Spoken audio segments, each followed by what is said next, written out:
Oke. Assalamualaikum. Waalaikumsalam, Bu Nana. Ya Allah, apa kabar ini?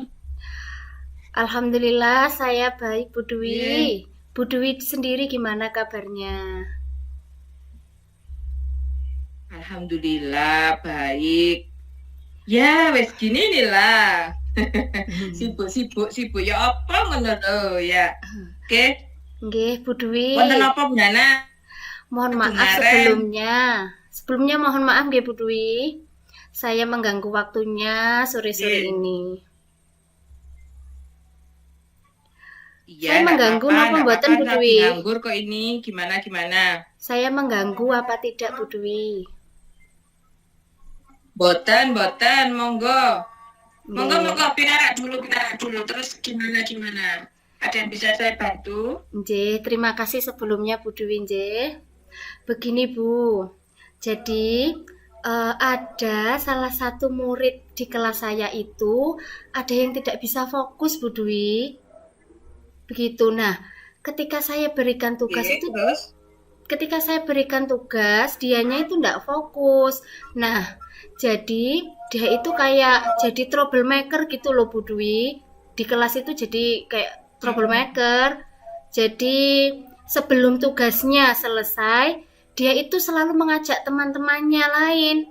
Jadi teman-teman yang lain juga terganggu karena diajak dia untuk bercerita padahal tugasnya belum selesai.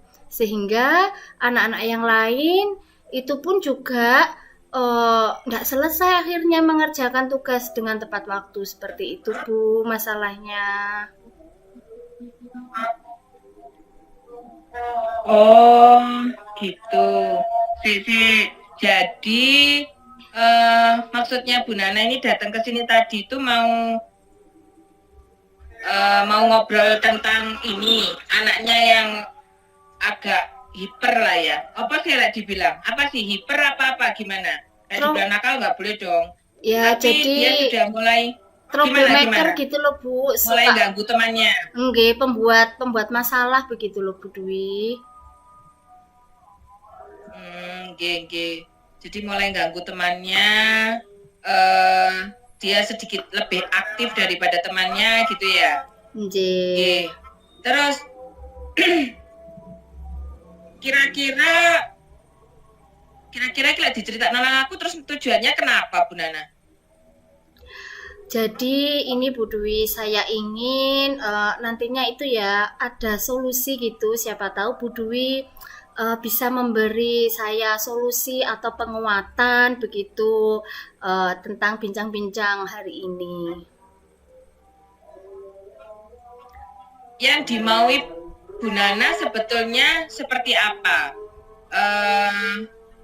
Anaknya itu maunya jadi yang bagaimana? Apa mau jadi yang juara? Apa mau jadi apa sih Bu Nana? Gimana? Tujuan akhirnya nanti Bu Nana pengen yang bagaimana? Tujuan saya nggak muluk-muluk kok Bu Dwi. Tujuannya ya agar anak itu fokus dalam mengerjakan tugas. Terus agar anak ini tidak mengganggu teman-temannya. Seperti kalau fokus kan otomatis tidak mengganggu teman-temannya gitu Bu Dwi. Oh iya. Jadi seperti itu. Jadi permasalahan utamanya Bu Nana itu adalah anak yang banyak mengganggu temannya, troublemaker itu tadi. Bu Nana loh ya, saya ngarani troublemaker bukan saya. Nggih. Kemudian yang diinginkan, yang diinginkan dari Bu Nana adalah supaya anak ini kembali fokus lagi, tidak sampai mengganggu temannya. Begitukah? Iya Bu, benar begitu. Oke. Iya.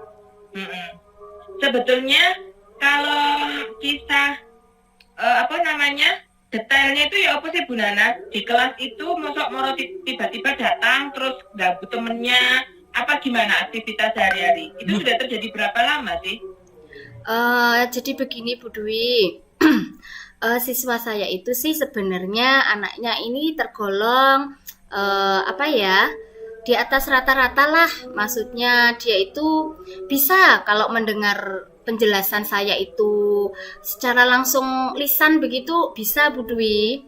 Nah, kalau saya sedang menjelaskan pun itu penjelasan saya juga dia dengarkan gitu. Kalau saya tanya juga bisa naknya gitu. Tetapi Bu Dwi di sini ketika kalau sudah saya berikan tugas, kalau misalnya sudah mengerjakan, kalau bukan lisan, kalau bukan hanya tanya jawab itu tuh agak-agak susah gitu loh Bu Dwi, mesti tidak pernah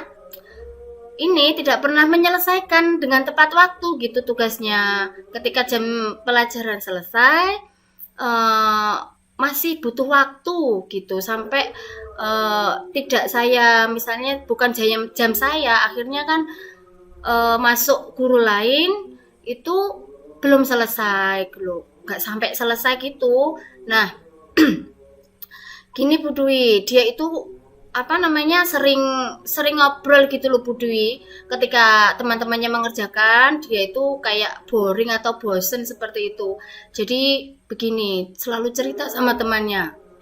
Hehehe, sini tak ceritain gitu. Jadi pingin ngajak ngobrol temennya seperti itu. Aktivitas sehari-harinya itu mesti diceritain sama teman-temannya. Jadi otomatis temennya itu ya udah ngikut dia, terpengaruh sama si anak ini. Jadi saya itu mesti memperingatkan, ayo sudah selesai apa belum tugasnya, mesti begitu. Ya detailnya seperti itu sih Bu Dwi. Seta, di Bu Nana itu lah guru kelas kan ya? Nggih. Itu apa terjadi pada semua pelajaran? Maksudnya ketika bukan Bu Nana yang mengajar pun, apakah anak ini seperti itu ataukah hanya minta perhatian ke Bu Nana toh? Saya tanya sama rekan-rekan sejawat saya, rekan yang mengampu mapel di kelas saya, memang kondisinya seperti itu juga. Setiap diberi tugas, tidak pernah menyelesaikan dengan tepat waktu. Menyelesaikan pun itu dibuat PR, baru besoknya dikumpulkan seperti itu Bu Dwi. Jadi saya ingin bagaimana ya agar anak itu berkonsentrasi gitu. Kalau boleh saya simpulkan berarti anak ini sakjane pinter gitu ya. Cuman sedikit dia sekarang suka mengganggu orang-orang di sekitarnya gitu kan ya, supaya memperhatikan dia mau ngapain, dia mau cerita apa itu kan yang pengen dia diperhatikan oleh orang lain ya. Itu Iya, ya benar ya. sepertinya butuh perhatian supaya konsentrasi teman-temannya itu pecah.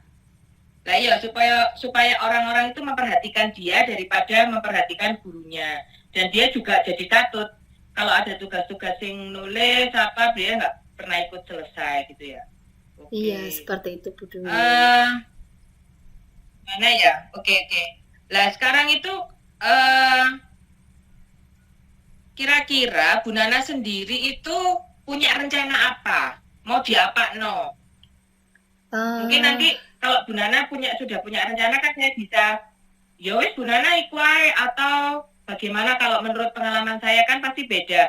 Jenengan itu soalnya di SD, saya di SMP kan gitu. Ya Bu Nana, ya apa Bu Nana? Rencananya Bu Nana apa? Sepertinya ya Bu Dwi, saya ini perlu apa ya namanya ya?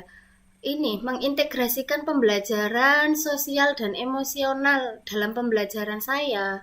Dan juga ini Bu, mungkin ya menciptakan iklim positif dan budaya sekolah. Mungkin seperti itu nggih Bu Dwi. Nggih. Oke, jadi mumpung si anget ya. Kita kan barusan dapat ilmu tentang itu ya, tentang kompetensi sosial dan emosional. Hanya maksudnya kan kita sudah mencoba, sudah praktek sebetulnya. Tetapi kalau di dalam pembelajarannya sesungguhnya ya ini Bu Nana kesempatannya, enggak apa-apa, dipakai itu saja. Sambil budaya positif sekolah itu betul-betul diangkat lagi, diingatkan lagi keyakinan kelasnya seperti apa kan gitu ya. Iya, Terus benar, Bu Dwi. kalau dari kompetensi sosial emosional itu kan banyak Bu Nana. Itu mau yang dipakai mau yang mana? Saya inginnya itu Kira-kira nggak di pembelajaran kita? saya inginnya itu mengintegrasikan kompetensi sosial dan emosional itu yang terutama kesadaran diri dan manajemen diri. Nah, dalam pembelajaran gitu loh Bu. Jadi saya tuh pingin anak itu sadar gitu loh bahwa apa namanya mengganggu temannya itu tidak baik seperti itu. Oke, jadi ada dua kompetensi yang ditekankan untuk dipraktekkan pada anak ini.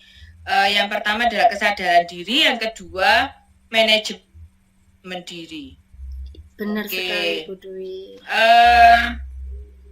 Itu mau diintegrasikan bagaimana Bu Nana? Kira-kira ya Bu Dua Dwi. kompetensi itu. Iya, kalau menurut saya kira-kira seperti ini Bu Dwi.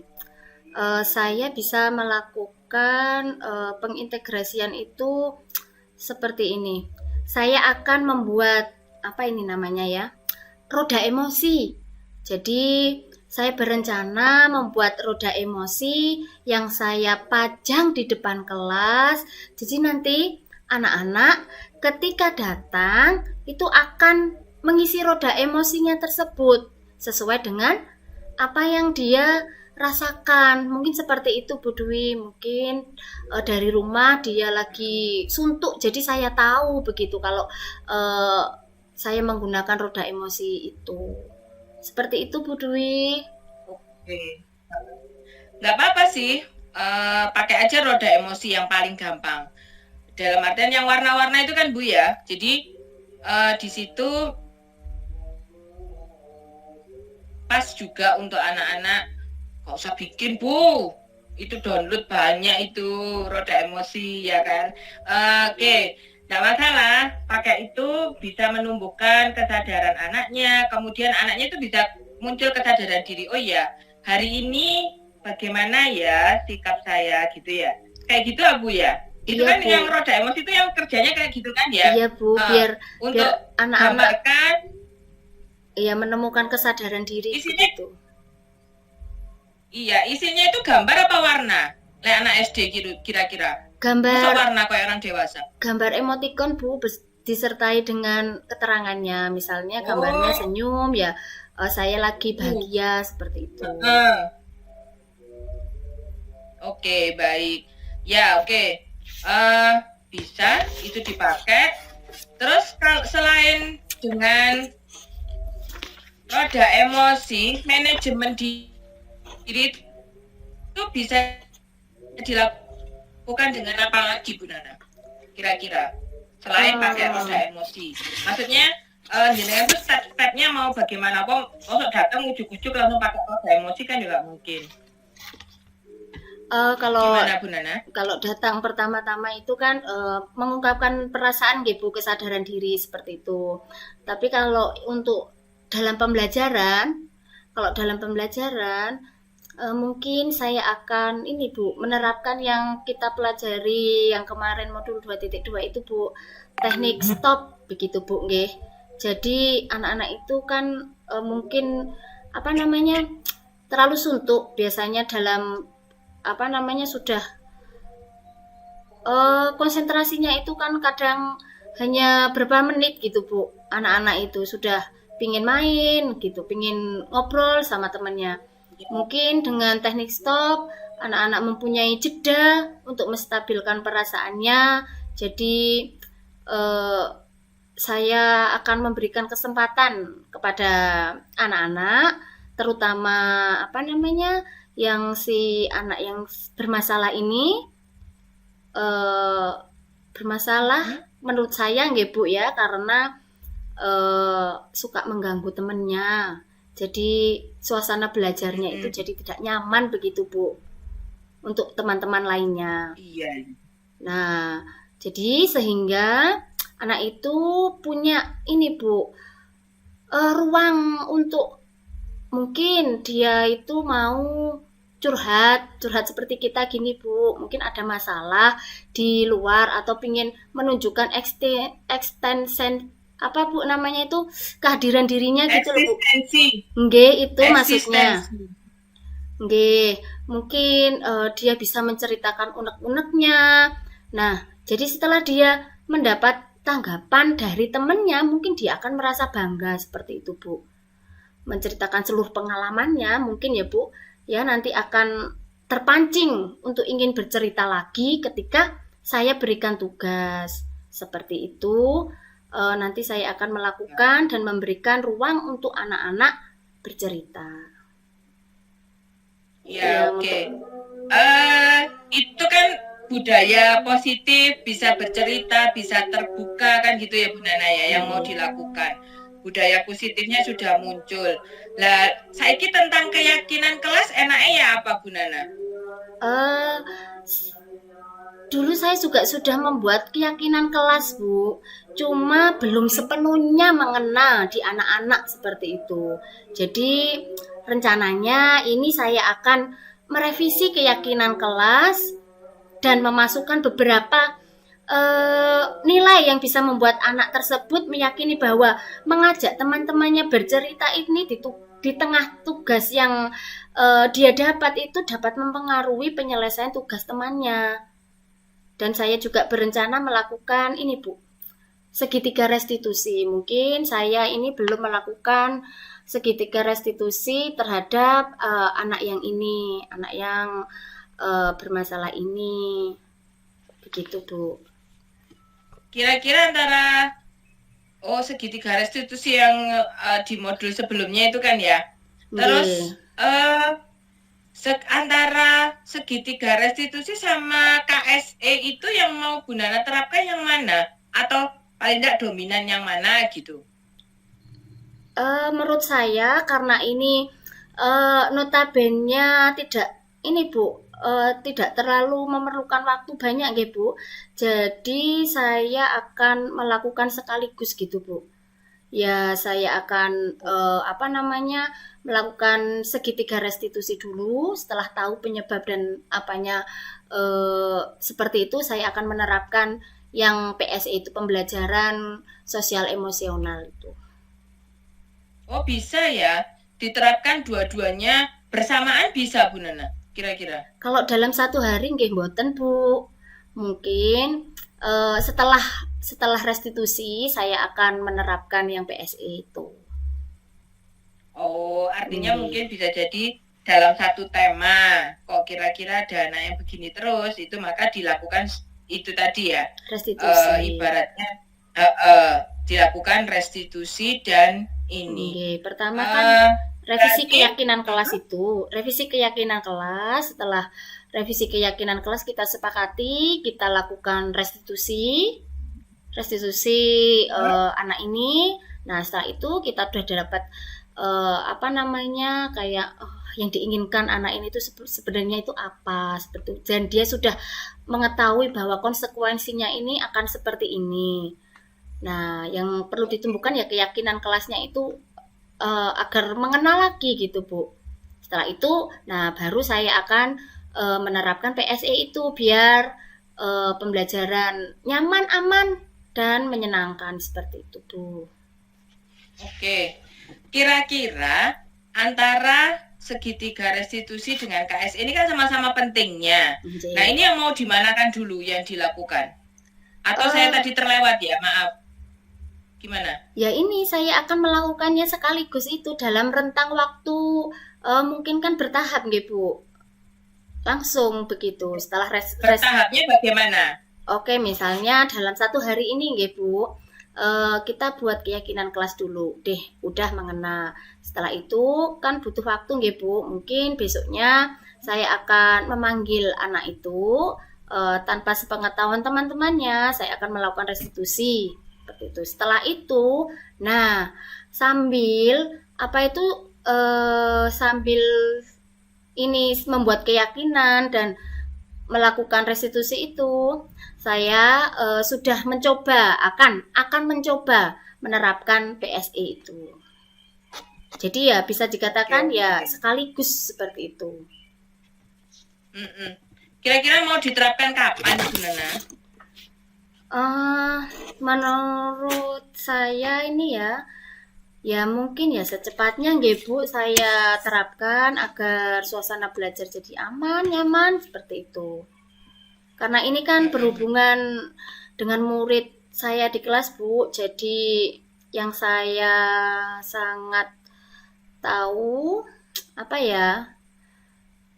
Karena ya apa itu namanya? Biar menyenangkan gitu loh Bu, karena ya ada anak itu yang cerita sama orang tuanya kadang-kadang gitu. Itu loh Bu, sukanya rame begitu. Nah, kita sebagai kan pelayan gitu, kadang juga dicurhati sama wali murid. Kok jadi mengarah ke Mm-mm. situ nggih, Bu? Jadi curhati wali murid, apa bagaimana tindakan baiknya tindakan biar anak-anak itu mendapat pelayanan yang terbaik gitu loh, Bu. Biar tidak terganggu. Oke, oke. Eh, Kira-kira Bu Nana ini mau coba KSE, segitiga restitusi, itu kira-kira dalam rentang waktu kapan? Dan dimulai kapan? eh saya mulai mungkin bisa besok nggih, Bu. Saya langsung bisa memulainya. Begitu. Mm-mm. Semoga Oke. ini Eh, apa namanya bisa bisa apa ya? Bisa dilakukan sekaligus gitu Bu. Keyakinan kelas sudah mengena, restitusinya dapat dan berhasil, terus PSE-nya kita ini apa namanya? Kita Terapkan juga. benar-benar terapkan begitu. Mm-mm. Meskipun nggak Gini ada Bu, meskipun nggak ada apa gimana? namanya nggak ada permasalahan apapun, insya Allah saya juga pinginnya menerapkan PSE seperti itu Bu. Iya, berarti nggak boleh by masalah, Enje, ya maksud kan? saya seperti itu. Nah, berarti setidaknya PSE-nya itu kan sudah bisa diterapkan di awal. Ketika anak masuk, buat anak bahagia, kan seperti itu toh? Dibuat anak bahagia. Baru kalau ada problem, baru kita ambil langkah PSE yang lain. Seperti itu kan cita-citanya Bu Nana ya? Enje. Jadi Bu Nana mempraktekkan betul PSE-nya di kelas, walaupun bukan untuk bikin video, bikin konten ya kan. Diterapkan dulu PSE-nya sama menerapkan segitiga restitusi. Oke. Enje. Sebisa Kira-kira kita butuh waktu berapa lama Bu Nana? Nanti maksudnya kepingin ketemu lagi gitu loh. Masuk jenengan lapor saya Bu Nana ya, lah aku sopong. saya ya pinginnya ini Bu, apa namanya eh secepat mungkin saya sudah bisa memulai untuk membuat yang saya katakan tadi, membuat roda emosi, terus merevisi keyakinan kelas dan restitusi, terus PSE itu juga saya terapkan meskipun tidak ada masalah apapun begitu nggih Bu. Saya pinginnya Ya. menerapkan PSE benar-benar di dalam proses pembelajaran yang saya lakukan gitu. Nah, eh kira-kira saya butuh apa namanya? Kita ketemu pingin tahu hasilnya kayaknya semingguan nggih Bu ya. Jadi dilihat Tanggal berapa dong? kalau Tanggal berapa? sekarang tanggal Sekarang 17. 17 berarti tanggal 27 27 nggih Bu. Nggih. kejauhan? Ada Kejauhan apa ini enggak Bu, 27? libur awal puasa Bu. Bentar lagi libur awal puasa 4 Ya hari. berarti ojo tanggal 27 Bu Nana, gimana supaya tidak mengganggu ibadah puasa Ramadan? Wah, kayak. Jadi mungkin bisa sekitar tanggal 21 mungkin Bu Nana, ya kan? Kan masih ada toh besok masuk, Senin masuk, 21 itu hari Hari Selasa. Nanti Selasa. kita ketemu lagi. Kan Bu Nana berarti kan sudah bisa praktek. Nggih. Kira-kira hasilnya setidaknya walaupun nggak penuh gitu kan pasti ono gambarannya. Oh, langkah saya ini sudah betul. Ini sudah aksi nyata. Nanti tinggal evaluasinya seperti apa gitu ya. Oke, Nggih. Bu Nana. Oke, jadi nanti pada saat kita ketemuan lagi, itu kita ngomongin apa Bu Nana? Hasil yang saya dapatkan, Dengan saya praktekan. solusi dari Bu Dwi saya praktekkan. Bagaimana hasilnya nanti kita ketemu minggu depan begitu. Saya ingin pingin berhasil begitu Bu Dwi. Ya, bukan solusi dari Bu Dwi. Solusi dari jenengan, saya hanya mendengarkan saja, kemudian tak kasih masukan sedikit-sedikit gitu aja. Bukan solusi dari Bu Dwi. Kak Api di rumah wong. Bersama-sama atas bantuan Bu Dwi. Iyalah, tadi kan sudah berdiskusi gitu ya. Sampun Bu Nana, ada yang mau kita bicarakan lagi? Saya ingin mengucapkan terima kasih Bu Dwi atas penguatannya, atas Bu Dwi mau mendengarkan keluh kesah siswa saya seperti itu, keluh kesah saya tentang siswa saya begitu. Semoga pokoknya pinginnya yang terbaik begitu Bu Dwi. Amin amin. Ya dong, semuanya pasti pengen memberikan pendidikan yang terbaik ya, walaupun untuk peserta didik itu kan tapi kalau memang kita bisa berupaya, apalagi kita masih anget-anget lah dapat ilmu bagaimana mendidik anak dan seterusnya, itu berarti harus kita termotivasi untuk menerapkan menerapkan biar bisa betul-betul sama-sama tercapai. Kita juga gak ngoyo-ngoyo golek tempat praktek kan, sudah ada di depan mata ya. Oke Bu Nana, matur nuwun rawuhnya. Terima kasih. Mohon maaf. Dan mohon maaf nggih, mboten napa-napa. Udah disuguhi anggur. Terima kasih banyak nggih Bu Dwi. Nggih. Saya pamit dulu nggih Bu Dwi. Semoga Bu Dwi sehat selalu. Amin. Assalamualaikum. Ya, waalaikumsalam Bu Nana.